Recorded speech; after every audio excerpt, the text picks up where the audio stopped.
Welcome to ارتھ کون education channel میں آپ کو اس چینل میں قرآن مجید کی ٹرانسلیشن سمجھائی جاتی ہے، اور تم جہاں کہیں ہو وہ تمہارے ساتھ ہے، اور جو کام بھی تم کرتے ہو اللہ اس کو دیکھتا ہے۔ یقیناً نماز بے حیائی اور برائی سے روکتی ہے۔ بے شک اللہ کا ذکر بڑی چیز ہے۔ جو کچھ تم کر رہے ہو اس سے اللہ بے خبردار ہے۔ رمضان کا مہینہ ہے، اتنی نماز ادا کریں، اتنی کریں کہ آپ کو عادت پڑ جائے۔ اے میرے رب، تو مجھ کو اکیلا نہ چھوڑ، اور تو بہتر وارث ہے۔ سورہ لقمان 11 آیت۔ یہ ہے اللہ کی تخلیق۔ اب ذرا مجھے دکھاؤ کہ اللہ کے سوائے کسی نے کیا پیدا کیا۔ آپ تسلی کر دیں، اللہ پاک کی مرضی کے سوا کچھ بھی نہیں ہوتا۔ تم اللہ تعالیٰ سے استغفار کیوں نہیں کرتے تاکہ تم پر رحم کیا جائے۔ اے ہمارے رب، جہنم کے عذاب کو ہم سے دور رکھ، بے شک اس کا عذاب پوری تباہی ہے۔ اے میرے رب، مجھے بھی اپنے پاس سے پاکیزہ اولاد عطا فرما، بے شک تو دعا کا سننے والا ہے۔ اور اللہ کافی ہے تمہاری حمایت کے لیے، اور اللہ کافی ہے تمہاری مدد کے لیے۔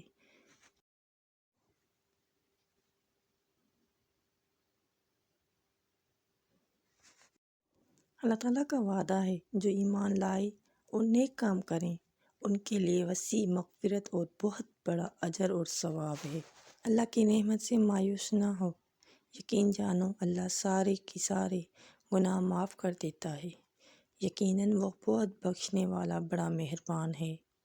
یہ مہینہ تو ایسا چل رہا ہے، جتنا استغفار کرو اپنے رب کو راضی کرو، اپنے رب سے وہی دعا مانگیں جو آپ ساری زندگی طلب کرتے ہیں، نہیں ملتی۔ اس ماہ رمضان کے صدقے میں سب کو اپنے دل کی مراد ملے گی انشاءاللہ تعالی۔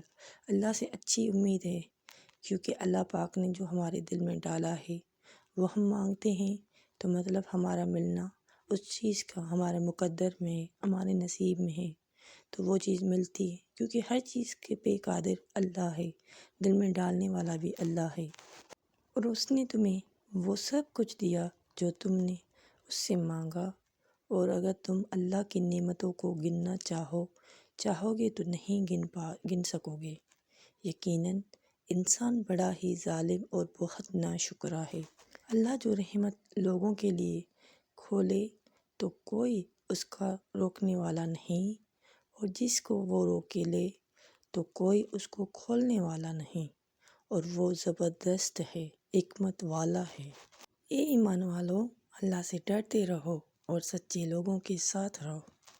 جو شخص برائی کرے یا اپنی جان پر ظلم کرے پھر اللہ تعالیٰ سے استغفار طلب کرے تو وہ اللہ تعالیٰ کو بخشنے والا مہربان پائے گا۔ میرے لیے تو اللہ کافی ہے، اللہ ہی کافی ہے، اس کے سوائے کوئی معبود نہیں، اسی پر میں نے بھروسہ کیا، اور وہی عرش عظیم کا مالک ہے۔ جو لوگ ایمان لائیں گے اور نیک عمل کریں گے وہی جنتی ہیں، اور جنت میں وہ ہمیشہ رہیں گے۔ انہیں راہ پر لانا تیرے ذمے نہیں، اور لیکن اللہ جسے چاہے راہ پر لاتا ہے، اور جو مال تم خرچ کرو گے اس کا نفع تمہاری جان کے لیے ہے، اور اللہ ہی کی رضامندی کے لیے خرچ کرو، اور جو اچھی چیز تم خرچ کرو گے اس کا پورا اجر تمہیں دیا جائے گا، اور تم پر ظلم نہیں کیا جائے گا۔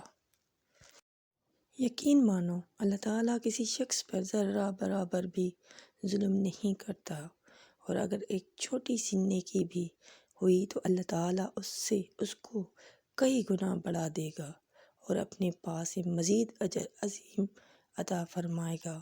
بے شک اللہ تعالیٰ قادر کریم ہے۔ بے شک جو لوگ اللہ کے عہد اور اپنی قسموں کے بدلے حقیر معاوضہ لیتے ہیں، آخرت میں ان کا کوئی حصہ نہیں، اور ان سے اللہ کلام نہیں کرے گا، اور قیامت کے دن ان کی طرف نہ دیکھے گا اور انہیں پاک بھی نہ کرے گا، اور ان کے لیے دردناک عذاب ہے۔ رسول صلی اللہ علیہ وآلہ وسلم اس ہدایت پر ایمان لایا ہے جو اس کے رب کی طرف سے اس پر نازل ہوئی ہے، اور جو لوگ اس رسول صلی اللہ علیہ وآلہ وسلم کے ماننے والے ہیں، انہوں نے بھی اس ہدایت کو دل سے تسلیم کر لیا ہے۔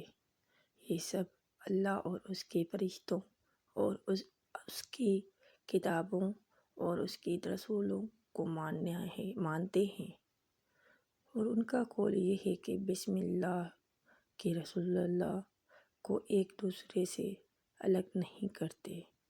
ہم نے حکم سنا اور اطاعت قبول کی۔ مالک، ہم تجھ سے خطا بخشی کی طلب ہے اور ہمیں تیرے ہی طرف پلٹنا ہے۔ قرآن مجید کی یہ آیت ہے 285 آیت ہے۔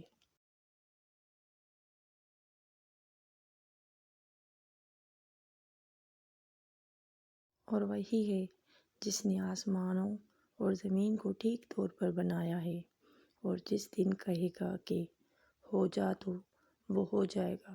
اس کی بات سچی ہے اور اس کی بادشاہی ہوگی۔ جس دن سور میں پھونکا جائے گا، چھپی اور ظاہر باتوں کا جاننے والا ہے، اور وہی حکمت والا خبردار ہے۔ اے ایمان والو، اللہ سے ڈرو اور جو کچھ باقی شدہ رہ گیا ہے اسے چھوڑ دو، اگر تم ایمان والے ہو۔ اگر تم نے نہ چھوڑا تو اللہ تعالیٰ اور اس کے رسول صلی اللہ علیہ وآلہ وسلم کی طرف سے تمہارے خلاف اعلان جنگ ہے، اور اگر توبہ کر لو تو اصل مال تمہارے واسطے ہے۔ نہ تم کسی پر ظلم کرو اور نہ تم پر ظلم کیا جائے، اور اگر وہ تنگ دست ہے تو آسودہ حالی تک مہلت دینی چاہیے، اور بخش دو تو تمہارے لیے بہت ہی بہتر ہے اگر تم جانتے ہو۔ اور جو لوگ اس چیز پر بخل کرتے ہیں جو اللہ نے ان کو اپنے فضل سے دی ہے، وہ یہ خیال نہ کریں کہ بخل ان کے حق میں بہتر ہے، بلکہ یہ ان کے حق میں برا ہے۔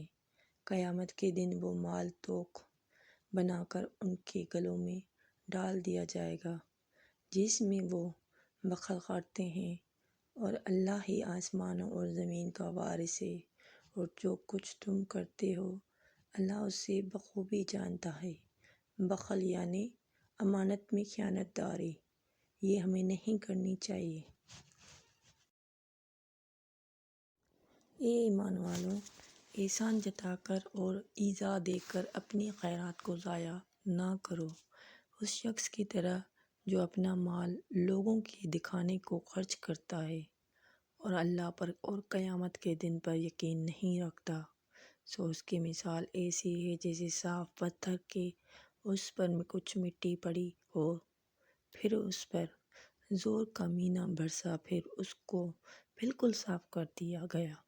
ایسے لوگوں کو اپنی کمائی ذرا ہاتھ بھی نہ لگے گی، یعنی جو آپ اپنے مال سے خرچ کریں گے وہ لوگوں کو دکھانے کے لیے خرچ کریں گے، اللہ کی رضا کے لیے خرچ نہیں کریں گے، اپنی دل کو خوش کرنے کے لیے خرچ نہیں کریں گے، اپنی سچی نیت سے خرچ نہیں کریں گے۔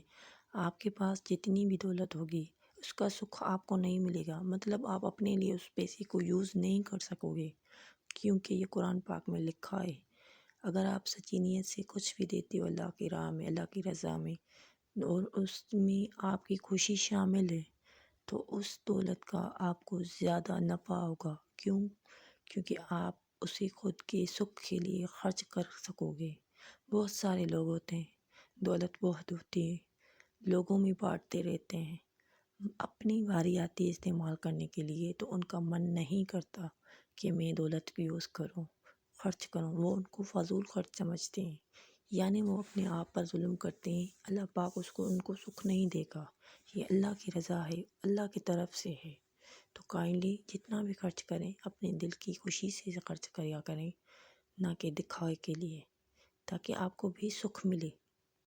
اور جو شخص اللہ اور اس کے رسول کا فرمان بردار ہو تو ایسے لوگ ان کے ساتھ ہوں گے جن پر اللہ نے انعام کیا، جو نبیوں اور صدیقوں اور شہیدوں اور صالحوں میں سے ہے، اور یہ رفیق کیسے اچھے ہیں۔ یہی اللہ کی طرف سے خاص فضل ہے، اور اللہ کافی ہے، سب کچھ جاننے والا۔